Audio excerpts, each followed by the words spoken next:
Just your overall thoughts first, Ian, please. Too many to go through at the moment, JD. It's just not good enough, to be fair, where we are or where we want to be. What do you put it down to tonight? I don't know. I can make a load of excuses and talk about the illness and how bad people have been all week, but we don't have a level of player of what they do, so what we've got to do is work harder than them, and I don't think we did that. Again, I think what happened in the semi-final where they physically dominated us and they outworked us, they've done that to a T as an individual. Every single one's probably outworked ours, which is kind of embarrassing to say.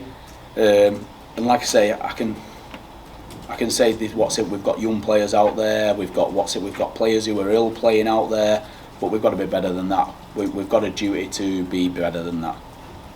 It's a familiar tale with the errors as well, which were punished time after time. Well, what was it? 6 errors, 6 tries. So 3 errors in the first half, 3 tries. Tries off kicks. So we're kind of defending shapes, but then we're conceding off kicks. Too easy to open up. What we can talk about detail, but detail doesn't cover the desire. We concede a try in the first half where we've spoke about it all week. We've trained against that kind of shape. We've defended that shape really, really well, and then we choose to go and do something completely different. Whether that's the errors putting pressure on you and you're trying to fix it up for your teammates. It's kind of way beyond kind of a level of detail, if you like. It's more about kind of our desire and our attitude. What was it, 18-0 at half-time? Do you feel it was retrievable even at that point? I did. It's no good me thinking it is. It's whether the players feel it or whether the players actually want to get in that game, because alright, we go behind 6-0 straight away again from the start of the game, but then there was a nice little period and we just started to get a little bit of ascendancy, and then we throw the ball in touch, and then what happens? We concede straight away. Young Gayden's done great tonight. He got caught out in a little bit of position there, but he's done great. I can't knock Hayden or even young Jack Billington when he's come on. Them two have had a dig. But yeah, overall it's not good enough, mate, for us. I was going to ask you about Hayden. When did he know he was going to make his Super League debut? On Thursday, yesterday. So was that a late call? Yeah, we was waiting for somebody. Like I say, I can talk about players. There's players who've been in hospital this week. There's players who've lost 5-6 kilograms this week. You can't do that. We've seen that through the COVID period. We had Chris McQueen who lost 5-6 kilograms and he didn't play for about 6 weeks after that. I don't know what this bug is that we got, but we had it pretty bad. Does it take energy out of you? Well, defending your goal line all day because you're making errors takes the energy out of you as well. So it doesn't help. But yeah, his was a late call up on Thursday. Jack Billington was still in warm-up, waiting to see whether he was actually going to play. We were waiting to see if somebody could get through the warm-up. He managed to get through the warm-up, and then he got activated on the head bin, which is a good job he did, else the other guy would have ended up being at 18th. So yeah, so we've had a few things to deal with, but either way, you still want a level of kind of desire, and you still want to try and kind of outwork individuals in the opposite team, because what we've not got Duffy, Williams, Fitzgibbon, Vaughan, if you like, Walker. We've not got that quality of players. That's just a fact. They've got a high quality of players, and if we've got any chance to kind of beat them, we have to try and match them and outwork them. But they did that, and they physically dominated us. Without errors. Yes. How much does the scoreline hurt? Kills you. And it should. It's not good enough. It's not 1 win out of 8 isn't good enough. When we lost 1 out of 2, it wasn't good enough for me. When it was 1 out of 3, it wasn't. It was definitely not good enough. And you wanna right that, but there's only so much you can do. It comes down to what you're willing to put yourself through when you actually get on the field, in terms of your heart and your level of desire. And I just don't think we've shown enough of that. I've got to ask you this, because obviously I wouldn't be asking you if you'd lost by 10 points to 6. Yeah. But given the manner of the loss, do you feel like there could be personal ramifications? Listen, I said this week when I was talking to somebody that if that comes back, I can't control any of that. That's for other people to kind of decide on the back end of that. But the way I've generally handled things on the back end of that, then some things like some of the younger players coming in, then they're small wins for me as a coach. It's really mad how you look at it. We're in the position we are. We're 1 out of 8. yeah, Aidan McGowan's making his debut and Jack Billington's potentially going to get on there, and they're little wins to see how they've kind of developed with the coaching you've kind of give them. And then you look at some of the other young players who you're working with, like Sam Alsall and Elliot Wallace, and they've made errors, and young players are going to make errors. Are they going to get better? Harry Rushton, Sam Hewitt, are they going to get better? Yeah, they are, but at the moment they're not at George Williams' level, and they're going to make mistakes and they're going to make errors. But what they've got to have is a resilience to kind of work hard for each other and defend them. There's some good guys in there who are going to be good players, but does that mean that I'll get fired on the back end of it? We'll see. That's for somebody else to make a call from that. I love what I do. I'm passionate about winning. I want to win. This kills you. This, when you're in this kind of position, if you're being real honest, is it stressful? Kills you. It absolutely smashes your brain in. Do you feel you can get the best out of this group still? I just think I think collectively everyone together's got to decide that actually they want to do something. I think we think sometimes that our squad's better than what it is. We had a great squad in 2022. It got pulled apart. We had to start again. In 23, we lost more players on the back end of that. We had to start again this year. And we're probably starting again with younger players. But no one wants to wait, or no one wants to see things mature in 5-6 years. They all want to win now, and I'm the same. I want to win now. But it's tough. Unless you're signing the players at the levels of what these have got and what Wigan's got and what St Helens has got, then yeah, it's tough. How are the guys that took the head knock? Seb looked particularly bad. I've spoke to both of them. Thomas Deacon seems fine. Seb's saying that he's all right now, so he feels okay. But he was ruled out straight away, was Seb.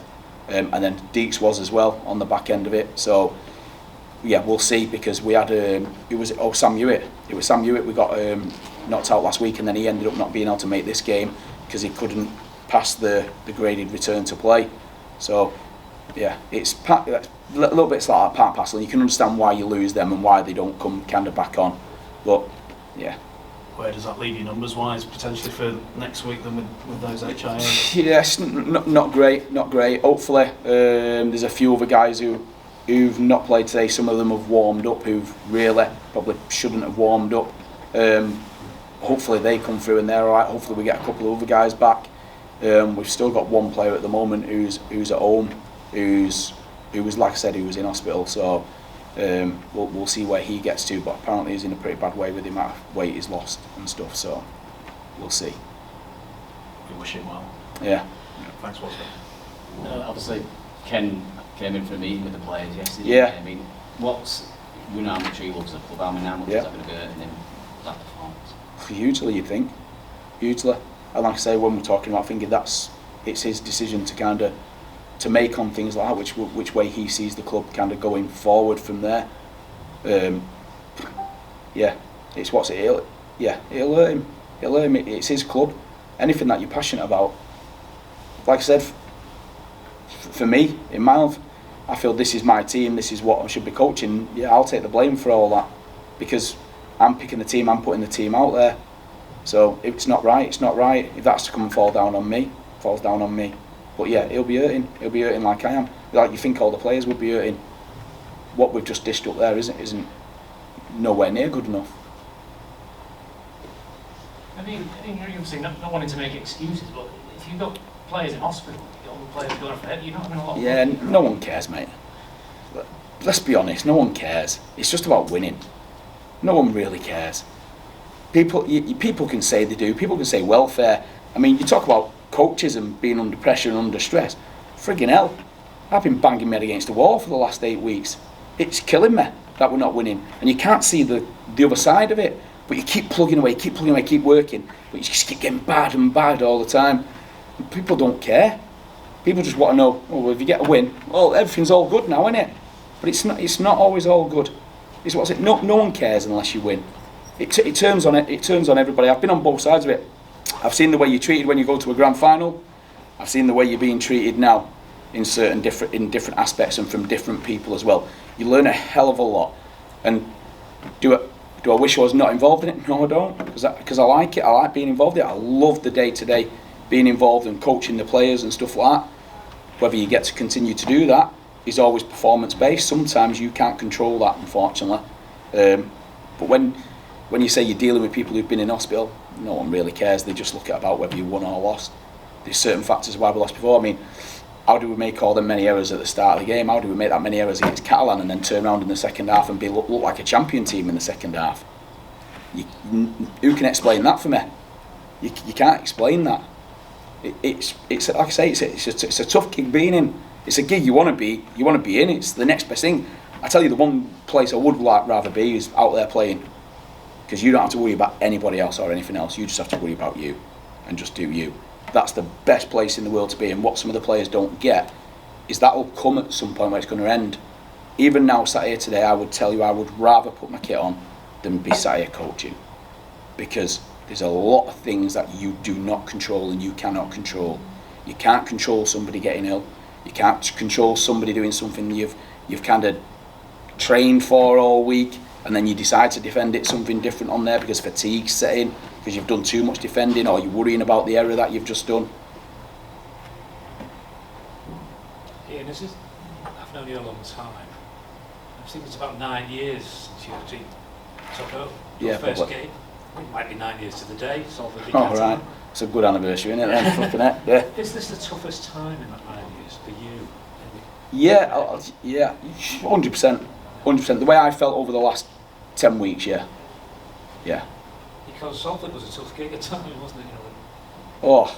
You went up to the top in the grand final, yeah. Wembley and all that. Is this the bottom, or is it bottoming out?